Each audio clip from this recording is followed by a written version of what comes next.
People, the feeling of Raw after WrestleMania is officially back. Literally one of the best Raw episodes I've seen in ages. Highlight after highlight after highlight after highlight after highlight. And you know what, brother? This made me feel like a kid again. And not just because I look like one. You know what's crazy? Whatever happened on this episode of Raw felt more exciting than anything we saw on the road to WrestleMania. It honestly feels like now there is a couple of months before Mania. I guess SummerSlam is gonna feed generations. Man, it's so refreshing. I've been doing Raw reviews for what, like 10 years almost? I remember the last time I was so excited to talk about an episode of Monday Night Raw. The last time I felt like there's so much to talk about. It's like an apology for whatever that was. They should have did the entire show in black and white filter.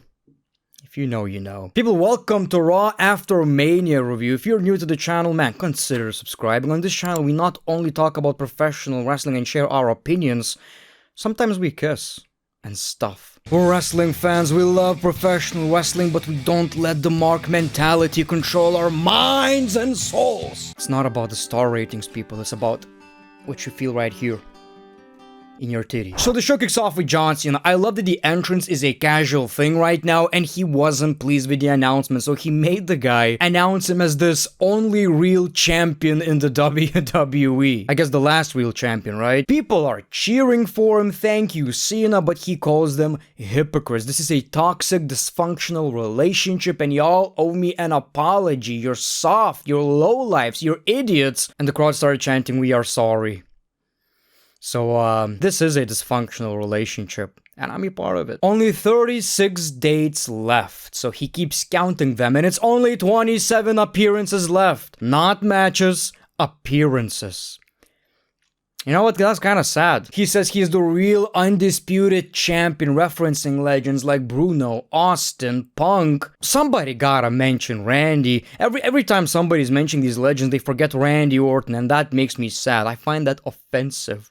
I find that disgusting, honestly. But I saw the Backlash poster, people. I was like, please tell me Randy's coming out. Cody was the only one who could have stopped him, but he got destroyed at SummerSlam. There's no one in the WWE with the heart, speed, strength, wisdom, or ruthless aggression that I have. The moment he mentioned ruthless aggression, I was like, it's gotta be Randy Orton. It's a name of the era. Orton, Batista, Cena, Lesnar. These are the ruthless aggression guys. Take a picture. This is a moment to remember. Randy Orton appears out of nowhere, hits an RKO, huge pop, picks up the championship, holds it. And this is our Backlash match, and I am so happy for it. People, this is literally my childhood. 2007, Lithuania. Most of you probably don't even know that this country exists. But basically, I remember being a kid. I was like 6, 7 years old. Me, my uncles, everybody was watching professional wrestling. I don't know about the States, but in Lithuania, we were basically either a Randy guy or a Cena guy. And our house, everybody in that goddamn house was a Randy guy. You know, this brings me back to childhood. I'm so excited about the match. And again, I get so much shit for saying this. I know it's not gonna be a 5-star classic. It's about the visual, people. It's about the visual, the hype. Last Randy Orton versus John Cena match in the WWE. It defines a certain era of professional wrestling. The way people compare Austin to The Rock, we kids compared Cena to Randy Orton. In a way. I know, oh my god, the comments are gonna go crazy. It's not the same. I get it. I'm just saying it's a certain era of professional wrestling that me and a lot of you probably grew up with, and this is very exciting. I know Randy Orton is not gonna win the match, it's obvious, but, you know, I can't wait to just tune into WWE and feel like a kid again. It seems like we're going to get a lot of these dream matches with John Cena. I think the next one, the SummerSlam match maybe, well, it might be Cody, but I feel like one match that is definitely coming is John Cena versus CM Punk. That is another rivalry that defines a certain era in the WWE. Probably the best rivalry of the PG era. So I'm like, okay, Raw after WrestleMania is great so far. How can they top that? How can they possibly top that? This was not the main segment of the show. I know it doesn't mean a lot, but I was like, this is going good so far. And literally before the show I tweeted, you know, Travis Scott getting involved sucked ass. It left a bad taste in my mouth, people. And I'm like, Raw after Mania needs to go hard. Because wrestling is all about highs and lows, and no matter how bad it gets, it pulls you back in. And Triple H, Papa H, boy, you need to pull me back in.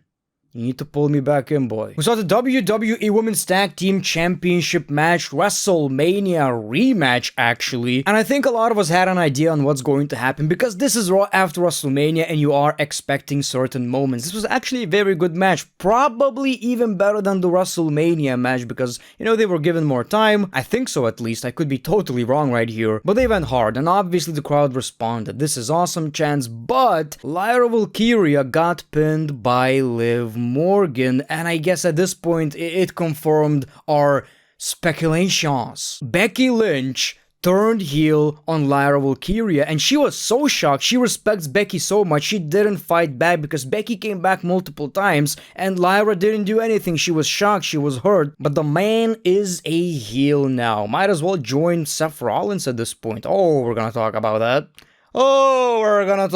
that.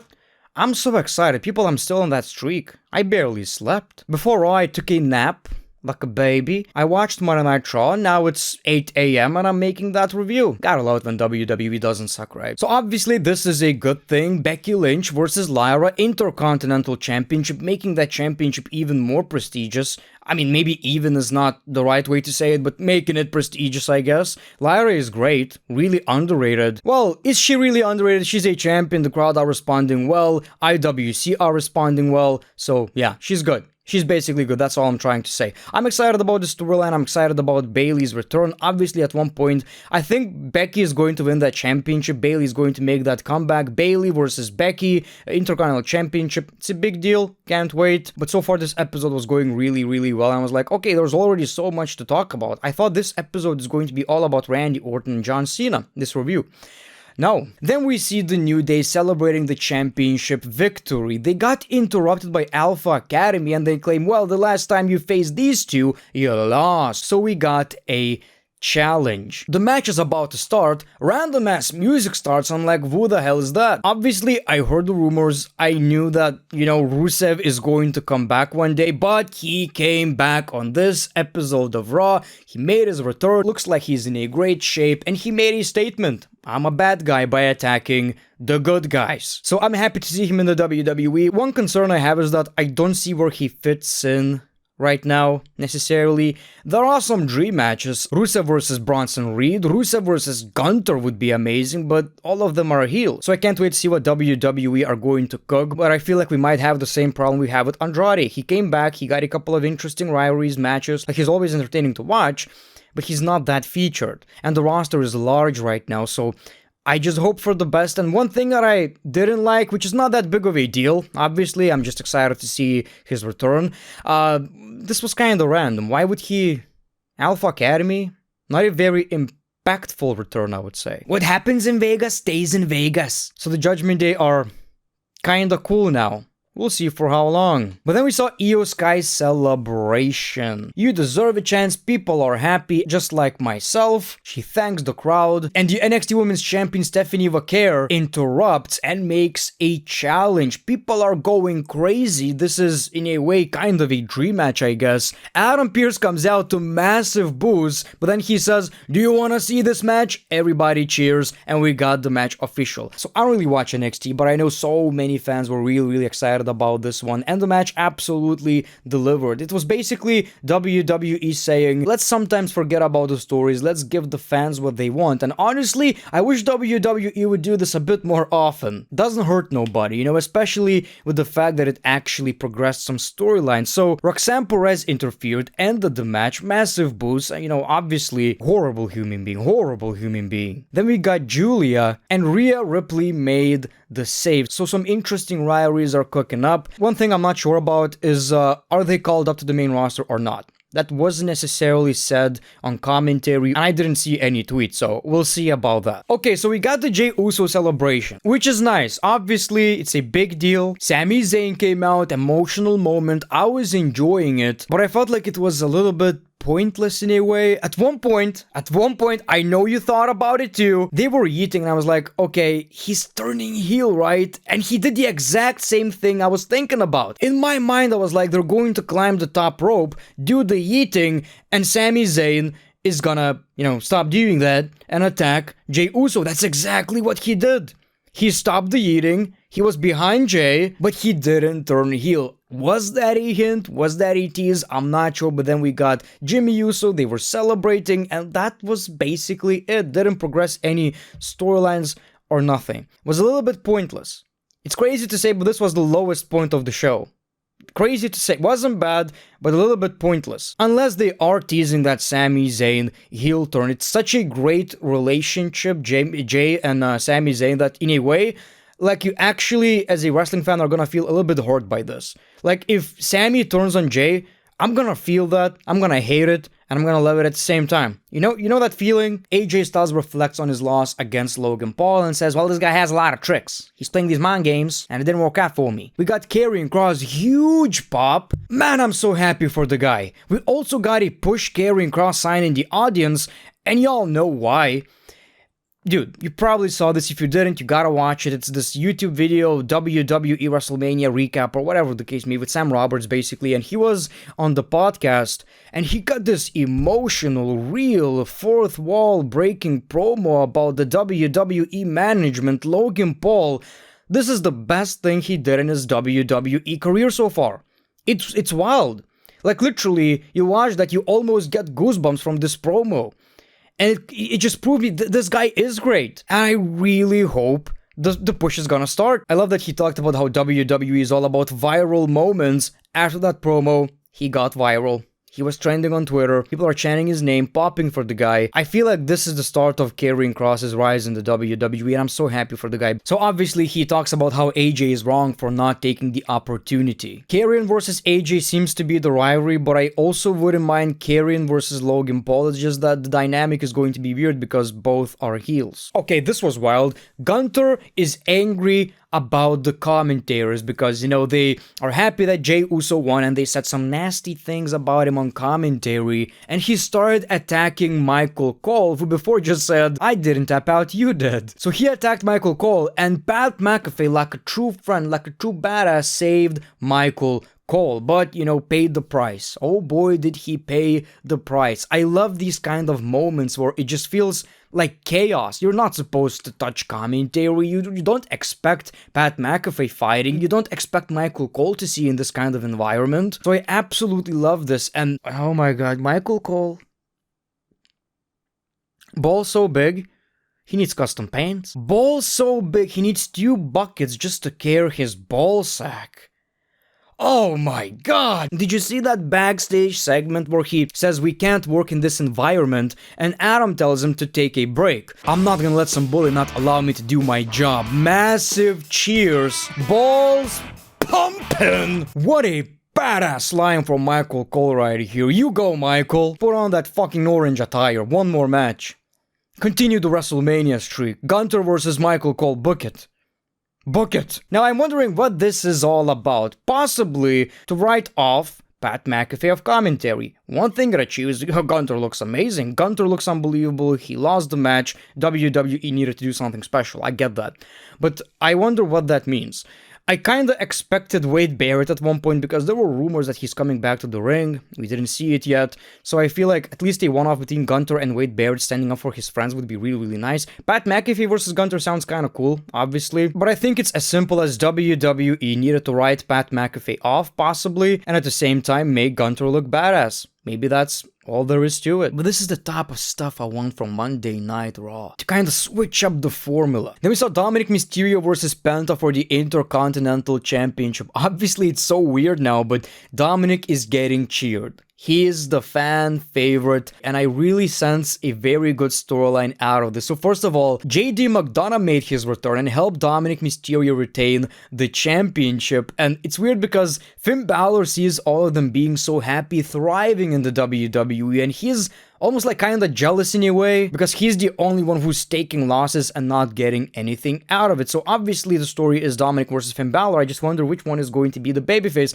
But I really sense a very cool storyline with Dominic Mysterio, where the cheers are getting to his head, and he's just showering in these cheers, claiming he's the best superstar ever. I think we already saw that on Pat McAfee's show, where he basically said, I could go into the Hall of Fame today. You know, I really hope the cheers are going to get to him. His ego is going to skyrocket, if that's even more possible. Or he could literally turn babyface, which I don't see happening right now. But man, this show was really, really good. And obviously the main segment of the show, we see Seth Rollins and Paul Heyman out, and I was so excited about it, but I almost got disappointed because the bald fraud, Triple H, fooled us.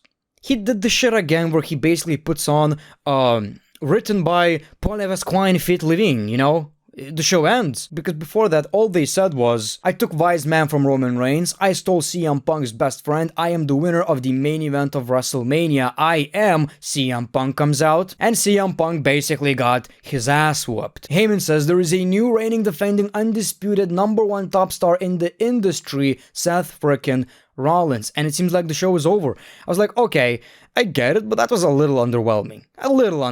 Come on. Roman's music hits, we got a big fight, and it seems like that's gonna be the big deal, right? Roman Reigns is on Monday Night Raw. You don't really expect that nowadays that much. Paul Heyman, before the show revealed, he's actually looking for more clients. And I'm like, okay, I like the idea of Paul Heyman, you know, building these new stars, having this faction. And I'm like, okay, maybe somebody is gonna come out. So we got a spear, and it's Bron Breakker. I'm like, of course it's Bron Breakker. Like, this is so obvious, and I'm so happy WWE did it. Obviously, Bron Breakker looked like an absolute beast, and this is the new faction. This is the new Heyman alliance. Rollins, Breakker, Heyman, we'll see who joins. This episode literally feels like it's almost like a new era in the WWE. And it's so exciting because I'm a huge fan of Bron Breakker. I talked about this in my WrestleMania review, how he's, you know, almost like my favorite wrestler. And now we get this faction where basically he's now going to be the top star in the WWE. There's so much to talk about, so much to speculate. Who's gonna join them? Maybe some kind of a tag team, we'll see. But also this idea that Roman Reigns and CM Punk are gonna work together right now. Because I was wondering about that. I think I talked about that in my WrestleMania review, how Roman Reigns and CM Punk are going to be a bit more friendly because they've both been betrayed by Paul Heyman. And I was like, but Seth Rollins is alone. Now he's not. It's gonna be a very interesting storyline where Roman Reigns and CM Punk are kind of forced to work together. I really hope WWE are going to set up a match at Backlash, because Backlash, John Cena versus Randy, this tag team match, it looks like a great pay, almost like SummerSlam. So I really hope that's what WWE are going to cook. And what an ending, man. What a cliffhanger. What a way to tell the fans, yeah, you gotta watch next episode. You really gotta watch, because this is different. It's like a reset button. And it's not like WWE was horrendous before Mania, but this feels like a reset button, new era, and Seth Rollins is going to do the best work of his career. He's finally going to be the guy. And again, most importantly, I'm just so happy for Bron Breakker. We talked about this for like years now, how he's going to be the next Paul Heyman guy down the line, and we even saw this NXT segment, I remember, where he was basically talking with Paul Heyman, and they teased it like years and years ago. So this is awesome, man. This is awesome. What an episode of Raw. Thank you so much for watching. Thank you so much for keeping up with the channel. You know, at one point I felt like I'm not necessarily even needed on YouTube anymore, but I'm so glad that so many of you tuned in to my WrestleMania reviews. I really appreciate that. Thank you so much. The Great One, peace, love, and hugs. It's been a pleasure.